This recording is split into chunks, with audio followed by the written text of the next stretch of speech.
السلام علیکم دوستو، آپ لوگ مفتی سلمان اجری کی تقریر سنیے، آپ لوگ کو بہت اچھا لگنے والا ہے۔ بہت اچھی تقریر ہے، بہت پیاری تقریر ہے، سنیے کیا کہہ رہے ہیں۔ یہودی جو مذہب ہے، بہت اچھا ہے، یہودی کے بارے میں نام جو ہے آپ یہودی سنتے ہیں، یہ دراصل حضرت یعقوب علیہ السلام کے 12 بیٹے تھے، ان میں سے بڑے بیٹے کا نام یہودا تھا۔ یعقوب علیہ السلام نبی ہیں اللہ کے، جن کا نام عبرانی زبان میں اسرائیل ہے، اسرائیل۔ ان کے بیٹوں کو بنی اسرائیل کہتے ہیں۔ وہ 12 بیٹے تھے یعقوب علیہ السلام کے، انہی میں سے ایک بڑے بیٹے یہودا تھے، یا بیچ میں کوئی ایک بیٹے کا نام یہودا تھا۔ اسی نام سے جو بھی بنی اسرائیل ہوتا اسے یہودی کہا جانے لگا۔ یہودی ایک قوم کا نام ہو گیا، وہ اب اس کو انگلش میں جیوز کہتے ہیں۔ آج جیوز یہ دنیا کی شریر قوم ہے، بڑی شریر قوم ہے۔ پہلے یہ لوگوں نے نبیوں کا قتل کیا ہے۔ ان کے بارے میں کیونکہ میں وہی باتیں کر رہا ہوں جو قرآن کہہ رہا ہے۔ اگر آپ کہیں گے بہت کٹر پنتھی ہو جائے گی تو پھر قرآن کو بھی بند کرنا پڑے گا۔ قرآن کہتا ہے یقتلون النبیین بغیر حق، یہ ناحق نبیوں کا قتل کرتے تھے۔ جب قرآن ان کی باتیں بیان کر رہا ہے تو میں کیوں نہ بیان کروں۔ یہ شریر قوم تھے، حق بات کو کبھی تسلیم نہیں کرتے تھے۔ بہرحال زکریہ علیہ السلام کے قاتل یہ ہیں، یحییٰ علیہ السلام کے قاتل یہ ہیں، اور عیسیٰ علیہ السلام کو سولی پر چڑھانے کے سارے بندوبست انہی نے کیا۔ یہ بات مجھ سے نہیں، عیسائیوں سے جا کے پوچھ لو، ان سے پوچھنا جیزس کو کون سولی پر چڑھایا تھا، جبکہ ہمارا عقیدہ ہے کہ عیسیٰ علیہ السلام کو سولی نہیں دی گئی۔ ہمارا عقیدہ قرآن سے ثابت ہے، اس پر میں بعد میں گفتگو کرتا ہوں۔ لیکن یہ یہودی قوم بڑی پرانی ہے، یعقوب علیہ السلام سے چل رہی ہے، ٹھیک ہے، کافی پرانی۔ یہ مانتے کس کتاب کو؟ کسی بھی دین کو، کسی بھی مذہب سے ہم کو اگر بات کرنا ہے تو اس کی جو مقدس کتاب ہے اسی سے بات کرنا۔ میں بھی انہی سے بات کروں گا، ہوائی فائرنگ نہیں۔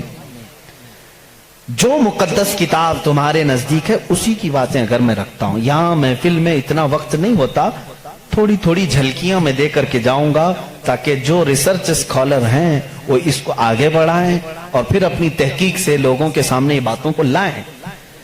یہودی قوم جس کتاب کو مقدس مانتی ہے وہ تورات ہے، جو موسیٰ علیہ السلام پر نازل ہوئی، اور زبور ہے جو حضرت داؤد علیہ السلام پر نازل ہوئی۔ ان کتابوں کے مجموعے کو آج انگلش میں اولڈ ٹیسٹمنٹ کہا جاتا ہے۔ یہ کتابیں مارکیٹ میں دستیاب ہیں، ان کو کیا کہتے ہیں؟ Old testament. تقریباً اس کتاب میں جو الگ الگ چھوٹی چھوٹی کتابوں کو ملایا گیا ہے 73 کتابوں کا مجموعہ ہے اولڈ ٹیسٹمنٹ۔ جیسے قرآن میں 30 پارے ہیں نا، پہلا پارہ، دوسرا پارہ، تیسرا پارہ، اس طرح سے اس میں پارے سمجھ لیں یا الگ الگ ٹاپکس۔ یہ کتنے ہیں؟ 73 ہیں۔ اس میں بھی ان کا بڑا اختلاف ہے، میں سارے اختلافات نہیں بتا سکتا آج، لیکن قرآن میں سب کا اتفاق ہے، چاہے وہ شیعہ ہو، دیوبندی ہو، وہابی ہو، اہل حدیث ہو، کوئی بھی ہو۔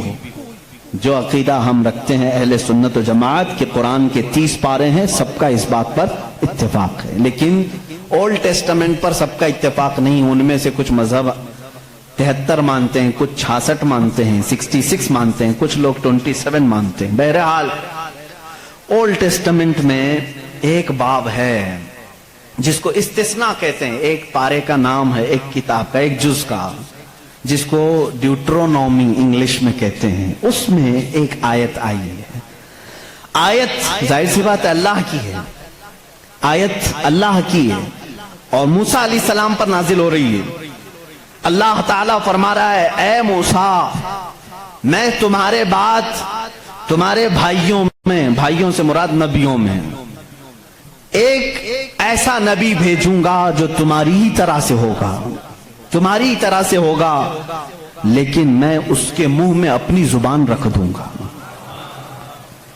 اور دوسری آیت آتی ہے کہ وہ فاران کی چوٹیوں سے چمکے گا۔ یہ فاران کیا ہے؟ یہ فاران کی چوٹیاں کہتے ہیں مکہ مکرمہ میں جو اب پہاڑ ہے، جبل کعبہ جو خانہ کعبہ کے قریب، انہوں نے اس کو سب ختم کر دیا، آج وہاں پر بادشاہوں کے محلات بنے ہوئے ہیں۔ وہاں فاران کی چوٹیاں کہا جاتا تھا کہ وہ مکہ کا ایک پہاڑ ہے، اور مقدس کتاب اولڈ ٹیسٹمنٹ میں کہا جا رہا ہے کہ وہ چمکے گا کہاں سے؟ فاران کی چوٹیوں سے۔ اب میں اس کی طرف آتا ہوں۔ بیچارے عیسائی کہنے لگے کہ یہ جو بشارت آئی ہے موسیٰ علیہ السلام کو، اس سے مراد ہمارے نبی عیسیٰ علیہ السلام ہیں۔ یہ منہ میاں مٹھو بنتے ہیں۔ اس طور پر اللہ نے کیا فرمایا؟ اے موسیٰ میں تمہاری ہی طرح ایک رسول بھیجوں گا۔ تمہاری ہی طرح سے مراد کیا ہے؟ عیسیٰ علیہ السلام موسیٰ علیہ السلام کی طرح بالکل نہیں تھے، کیونکہ موسیٰ علیہ السلام کی ماں بھی تھے، باپ بھی تھے۔ عیسیٰ علیہ السلام کی صرف ماں ہے اور باپ نہیں ہے۔ اگر ماں اور باپ والا کوئی رسول ہے تو وہ محمد عربی صلی اللہ علیہ وسلم، میرے آقا کی ماں بھی ہیں، باپ بھی ہیں۔ موسیٰ علیہ السلام کی طرح عیسیٰ علیہ السلام نہیں ہو سکتے۔ یہ میں کرسچن سے کہہ رہا ہوں، عیسائیوں سے کہہ رہا ہوں، جو یہ کہتے ہیں کہ موسیٰ کی بشارت میں ہمارے نبی کا ذکر آیا ہے۔ میں کہہ رہا ہوں نہیں، اس لیے کہ موسیٰ علیہ السلام کی شادی بھی ہوئی تھی، بچے بھی ہوئے تھے۔ عیسیٰ علیہ السلام کی شادی بھی نہیں ہوئی، بچے بھی نہیں ہوئے۔ وہ 33 سال کی عمر میں آسمانوں پر اٹھا لیے گئے۔ لیکن اگر موسیٰ علیہ السلام کی طرح شادی اور بچے والا کوئی رسول ہے، وہ محمد عربی صلی اللہ علیہ وسلم۔ شادی بھی کیا ہے آپ نے، بچے بھی فرمائے۔ اور دوسری آیت جو موسیٰ علیہ السلام سے یہ کہی گئی کہ وہ فاران کی چوٹیوں سے چمکے گا، میرے عزیزو اس کا مصداق کوئی دوسرا نبی ہو ہی نہیں سکتا۔ میں آپ کو تاریخ بتاؤں، فاران کہاں ہے؟ مکہ میں ہے۔ آدم علیہ السلام سے لے کر حضور اکرم صلی اللہ تعالی علیہ وسلم تک 1,24,000 کم و بیش نبی آئے، لیکن ان میں سے ایک بھی نبی مکہ میں نہیں پیدا ہوئے سوائے محمد رسول اللہ کے۔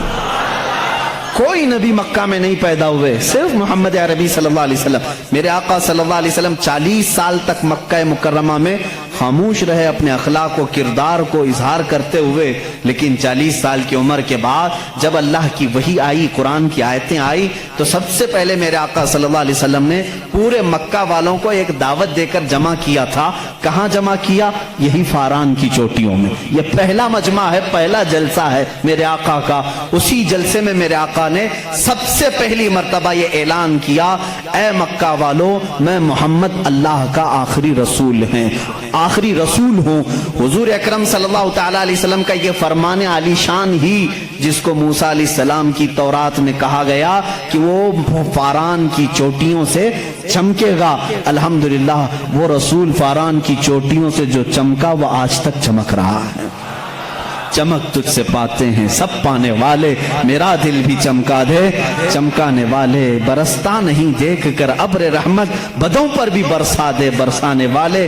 یا رسول اللہ میں مجرم ہوں آقا، مجھے ساتھ لے لو کہ رستے میں ہیں جا بجا تھانے والے ہیں، ہمارے تو روڈ پر ہی ہیں۔ بہرحال یا رسول اللہ ہم کو اپنے ساتھ لے لیں، جا بجا ہیں تھانے والے تو سمجھتے ہوں گے، اعلیٰ حضرت نے شعر میں ذکر فرمایا۔ بہرحال ایک اولڈ ٹیسٹمنٹ کی ایک ہی بات میں نے کہی، جیوز سے یہ پوچھیں جا کر کے کہ یہ ذکر آیا ہے موسیٰ کے بعد ایک نبی آنے والے، وہ کون سے نبی ہیں؟ ان کی یہ صفت بیان کی گئی ہے ڈیوٹرونومی استثناء میں، اولڈ ٹیسٹمنٹ میں یہ ذکر آیا ہے، وہ کون ہے، وہ کون سا رسول ہے، آخر تم ہی بتا دو۔ وہ آج تک نہیں بتائیں گے، وہ کہتے ہیں کہ شاید آنے والا ہے، اس رسول کے بعد اب کون اور آنے والا ہے، اب کون آنے والا ہے؟ چلو اس کو نہیں مانتے، دوسری بات میں کہتا ہوں، سلیمان علیہ السلام کو بھی یہ بہت مانتے ہیں۔ کون؟ جیوز، یہودی، جن کو انگلش میں سولومن کہا جاتا ہے۔ سولومن، حضرت سلیمان علیہ السلام کو یہ سولومن کہتے ہیں۔ ایک کتاب یہودیوں کے پاس اور مقدس ہے، songs of Solomon. Songs of Solomon کا مطلب حضرت سلیمان علیہ السلام جو مناجات کرتے تھے اللہ کی بارگاہ میں، وہ اشعار ہوتے تھے عبرانی زبان کے، جیسے ہم کہتے ہیں یا الہی رحم فرما مصطفیٰ کے واسطے، یہ دعا ہے نا۔ سلیمان علیہ السلام اس طرح دعائیں جو کرتے تھے، وہ سارے انہوں نے اس کو سانگس کہا ہے، اور اس کو جمع کیا گیا ہے سانگس آف سولومن نام سے۔ اس میں تو شک کی گنجائش ہی نہیں، کیونکہ حیرت اس بات کی ہوگی، وہ عبرانی زبان جس کو آج ہیبرو کہتے ہیں، اسرائیل میں آج بھی بولی جاتی ہے۔ یہ اسرائیل جو دیکھ رہے ہیں نا آپ، جو ناسور ہے، کینسر کا پھوڑا ہے پورے دنیا کے بیچ میں، یہی اسرائیل کی بات میں کر رہا ہوں۔ یہ